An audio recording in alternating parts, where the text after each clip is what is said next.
Hola a todos, bienvenido a este espacio para emprendedores. El día de hoy tengo una invitada muy especial que es una gran amiga mía y es abogada, especialista en responsabilidad de daño resarcible.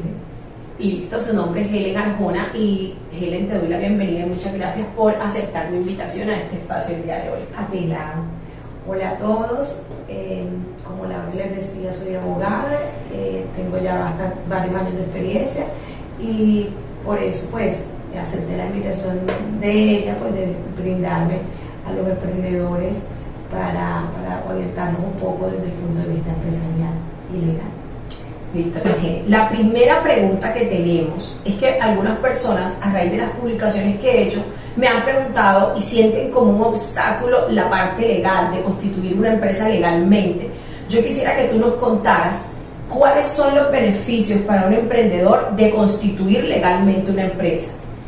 Bueno, lo primero es decirles que no se asusten, eso a veces es difícil de leer, pero no es tan complicado formar una empresa. Y últimamente pues se han simplificado además mucho los requisitos o la forma, no tanto los requisitos sino la forma de conformarla. Entonces lo primero es no se asusten y si les parece muy difícil en la lectura pues acudan a un abogado o a una persona que ya tenga amplia experiencia en esto. Muchas veces los comerciantes saben más incluso que nosotros los abogados ya de las formas, del cómo constituir. En el fondo, o sea, en el qué hacer, sí les recomiendo siempre asesorarse de un abogado. Hay muchos, entonces aprovechenlo, ¿no? Bueno, lo primero que les quiero decir frente a la formación de una empresa es que esto es a lo que le llaman persona jurídica. Muchos a veces leemos, no, que persona jurídica es lo que ustedes van a hacer al constituir una empresa, es constituir una persona jurídica distinta a la que son ustedes. Nosotros somos todos personas naturales y como tal tenemos derechos y obligaciones, pero también podemos constituir unas nuevas personas con un nuevo inicio, que es cuando nacen, y que pueden tener un fin. Nosotros no sabemos hasta cuándo vivimos y hasta cuándo tenemos responsabilidades. Esta empresa sí la podemos incluso limitar en el tiempo desde el principio, eso es importante. Entonces vemos como es una persona distinta, con unos derechos distintos y unas obligaciones distintas. Y lo que me parece más importante, como un patrimonio distinto. Entonces, por las responsabilidades o por las obligaciones de la empresa, no se va a ver grabado nuestro propio patrimonio. Es decir, yo, Helen, no tengo que pagar con mis bienes las deudas que se puedan generar en esa actividad comercial que acabo de comenzar a emprender. Entonces es la parte que a mí me parece más importante. Además de que traemos muchos beneficios, por ejemplo, desde el punto de vista tributario, podemos encontrar excepciones de impuestos para ciertas empresas que se dedican a actividades específicas, porque esa es otra de las características de las empresas que tienen un objeto social, solo se dedican a eso. Entonces, como les digo, su patrimonio se ve grabado por su actividad y solo responde, solo es fuente de obligaciones en lo que a su actividad se refiere o a su objeto social. Entonces miren cómo vamos limitando desde ese punto todos los riesgos. Además es mucho más fácil licitar con el Estado como empresa. Incluso hay licitaciones que no se abren sino solo para sociedades o para tipos societarios o tipos de empresas. Entonces desde este punto también trae bastantes ventajas. Y yo creo, Helen, que a nivel de la visión de uno, si uno cree en una idea o en un emprendimiento que uno tiene, yo pienso que uno también se la puede jugar toda y pues como dar ese paso con la parte legal y, como dices tú, perderle un poquito el miedo. Generalmente a un emprendedor, ¿sí?, a una persona que de pronto está iniciando, que ya sabe más o menos cómo es el manejo de su negocio, ¿qué tipo de persona jurídica se recomienda o se le puede recomendar? Pues yo entiendo que todos los casos son diferentes, pero ¿cuál es como el común para un emprendedor? ¿Qué tipo de empresa sería? Bueno, eso, como tú misma lo estás diciendo, es una pregunta difícil de responder porque depende mucho de a qué nos dedicamos y esto, pero la respuesta fácil es una SAS. Lo más fácil de constituir, sobre todo cuando comenzamos con un emprendimiento, pero bueno, el sueño de todo emprendedor es dejar de ser emprendedor para convertirse en el empresario. Entonces, una buena opción, la mejor opción en ese caso es la SAS, porque tiene secciones de impuestos porque es muy fácil de constituir, es muy fácil de terminar, de acabar con esta sociedad también es fácil. También porque, bueno, una gran ventaja de asociarse es tener en cuenta que la sociedad en sí misma es un patrimonio. Entonces que nosotros podemos negociar con esa empresa, con esos activos sociales que genera esa empresa, y la SAT, por ejemplo, es muy fácil, es de una negociabilidad muy fácil, entonces se hace por escritura privada. Tiene muchas ventajas frente a eso, porque debemos tener en cuenta que como empresa es mucho más fácil vender, incluso desde la visibilización que tenemos frente al cliente.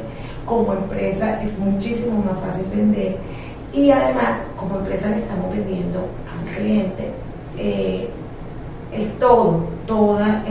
el nombre completo de la empresa, trae implícito toda la planta de trabajadores o de colaboradores, depende del contrato que se tenga, trae implícito un lugar de trabajo, un lugar de actividades, un almacén para vender, depende de lo que sea, pero trae implícito un lugar, un establecimiento de comercio, en su caso, trae implícito un compendio de muchas cosas, y entonces es mucho más fácil vendernos como empresa, mostrarle al cliente que somos un todo que te estamos vendiendo. Es muy diferente a decirnos que soy Laura y quienes tenga yo atrás, o de quienes me valgan.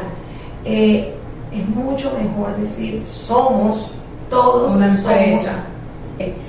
Yo creo también que a muchas personas o empresas que son un poquito más grandes les da más tranquilidad ver si de pronto la empresa está organizada legalmente, que sea constituida como una SAS, que le vaya a dar un documento legal al momento de la facturación. A mí personalmente me genera mayor tranquilidad, pero pues ya eso es como independiente. Aparte, Helen, de constituir legalmente la empresa, o sea, si yo soy emprendedora, pues obviamente tú estás diciendo que hay que asesorarse, pero como para que las personas tengan noción, yo constituyo la empresa legalmente, ¿qué otras cosas debo tener en cuenta yo para tener mi empresa? Mira, un consejo que siempre le doy a mis clientes es, cuando se proyecten económicamente, hagan parte de esta proyección el aspecto tributario, que la empresa valga la pena y que la empresa pague sus propios impuestos. Por lo que les decía, de descendir los patrimonios, entonces que la empresa genere lo suficiente para pagar sus propios impuestos. Eso es algo que hay que tener en cuenta y que trae muchas ventajas. Otra cosa que tenemos que tener en cuenta es la forma de vinculación de las personas que tengamos como colaboradores, sean prestadores de servicios, sean con contrato laboral, pero esto hay que tener en cuenta que no depende de lo que nosotros elijamos, depende de lo que en la realidad necesitemos.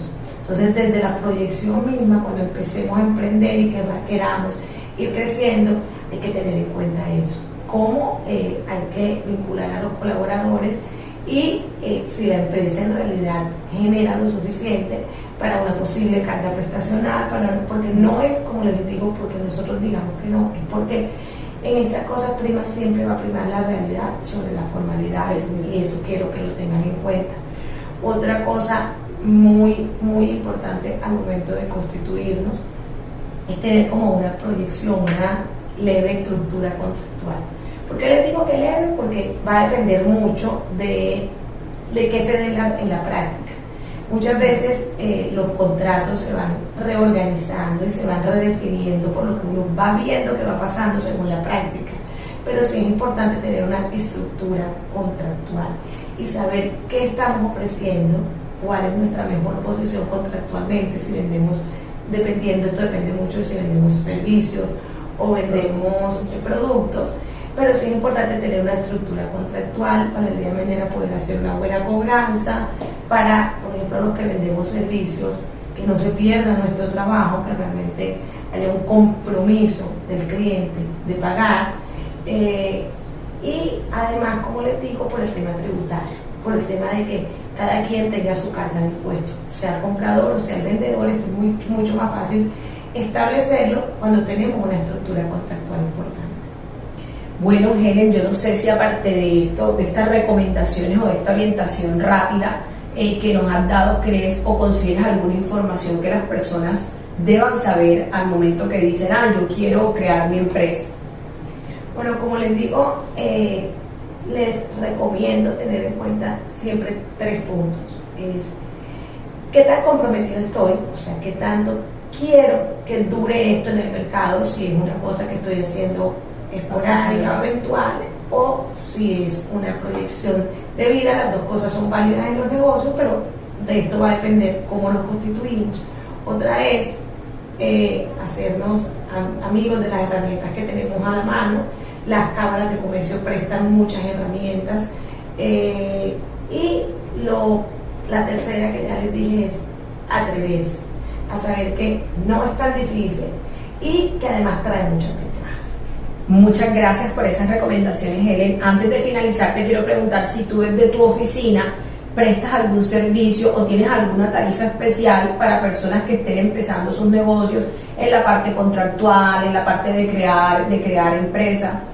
Bueno, tú sabes que para ti siempre tengo especialidades. Como tienes 10.000 amigos, para ti 10.000 amigos también. Y bueno, les cuento entonces que yo misma estoy constituida como empresa, somos un grupo de abogados que trabajamos, y entonces por eso podemos abarcar distintas áreas del derecho, y desde el punto de vista empresarial ya tenemos cierta experiencia asesorando clientes y ejecutando, porque hay cosas diferentes. Pueden simplemente tener una asesoría con esta especialidad que dice Lau, y además también podemos ejecutar todo y acompañar a una empresa siempre, desde en la ejecución de la constitución y durante algún momento. Y también, bueno, tenemos algunos clientes a los que asesoramos ya en el ejercicio, son clientes que les ha ido bien y que ya son más grandes, y los seguimos acompañando en el ejercicio de la actividad, asesorando siempre. Siempre es mejor antes que después. Así es, así que eviten meterse en problemas. Muchas gracias por acompañarnos. Hasta luego.